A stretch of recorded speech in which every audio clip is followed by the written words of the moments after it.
नए नए ज्ञान की धारा प्राप्त करने के लिए एवं जीवन को सुखमय बनाने के लिए जुड़े गुरुदेव जी के इस चैनल से और करें चैनल को सब्सक्राइब, वीडियो को लाइक व शेयर तथा बेल आइकन के बटन को दबाकर पाएं नए नए वीडियो के अपडेट।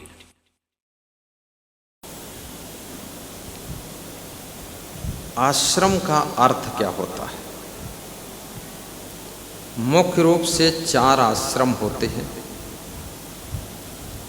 ब्रह्मचर्य आश्रम, गृहस्थ आश्रम, वानप्रस्थ आश्रम और संन्यास आश्रम। वेद ऋषियों ने,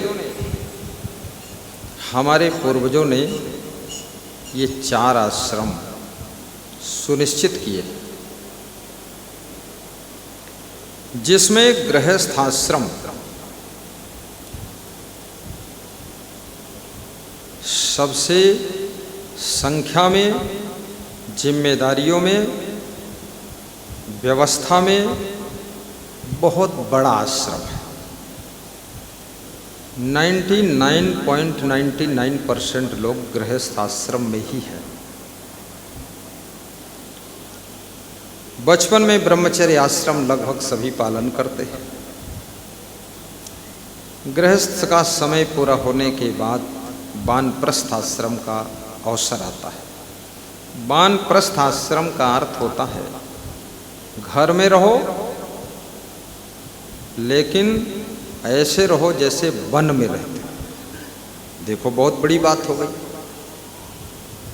वानप्रस्थ का अर्थ ये नहीं है कि वन में प्रस्थान कर जाओ, वन की तरफ चले जाओ।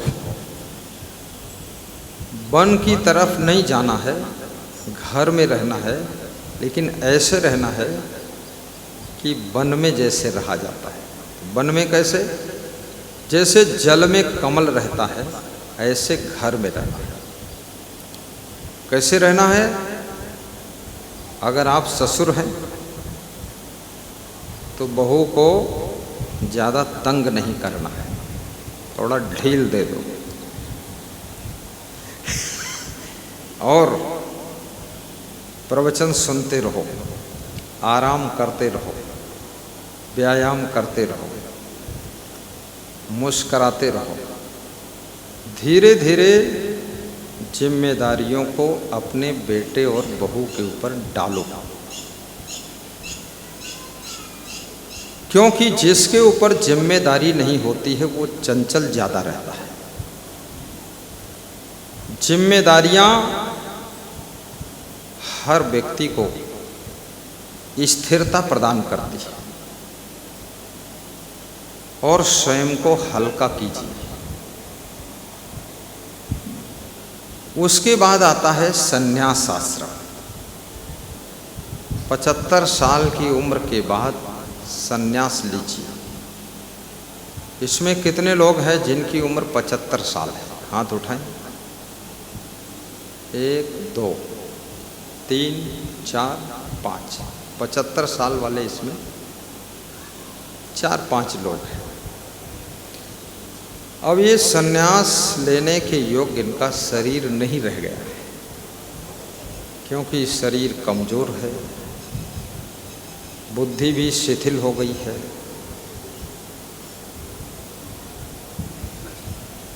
अब जाएं तो कहाँ जाएं, ये समस्या है। जाना तो सब महिलाएं भी चाहती हैं, घर से ऊब गई हैं। सबका मन है यो घर छोड़ के हम कहूँ चले जाइए। राजस्थान छोड़ दी, दिल्ली छोड़ दी, और चाहे जहाँ चले जाइए। अपने अपने घर से लोग बहुत थक चुके, ऊब चुके, परेशान हो चुके। क्यों? क्योंकि घर के काम से कोई परेशान नहीं है, घर के कलह कलेश से परेशान है, घर के किचकिच से परेशान है लोग, घर के लड़ाई झगड़ा,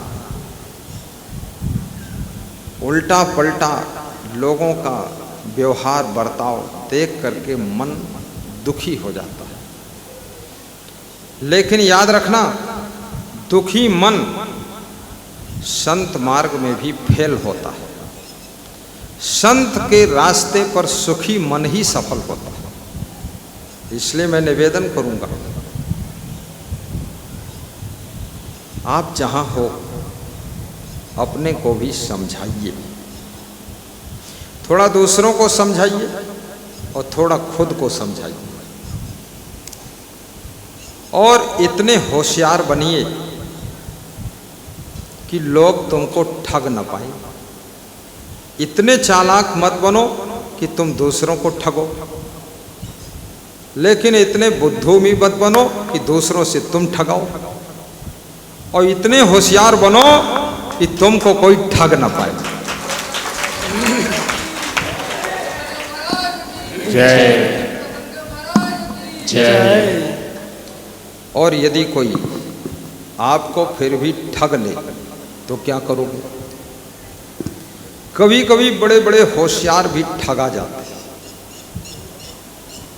वो आदमी कब ठगाता है? जब लालच में फंसता है। और लालच, कृष्ण भगवान कहते हैं, जहां लालच है, जहां क्रोध है और जहां कामनाएं आंधी तूफान की तरह उमड़ रही हैं, वहां नरक का निर्माण होता है, नरक बनता है। कृष्ण ये नहीं कहते कि अर्जुन मैं नरक बनाता हूं। कृष्ण कहते, अर्जुन आदमी स्वयं अपना नरक बनाता है, आदमी स्वयं अपना स्वर्ग बनाता है।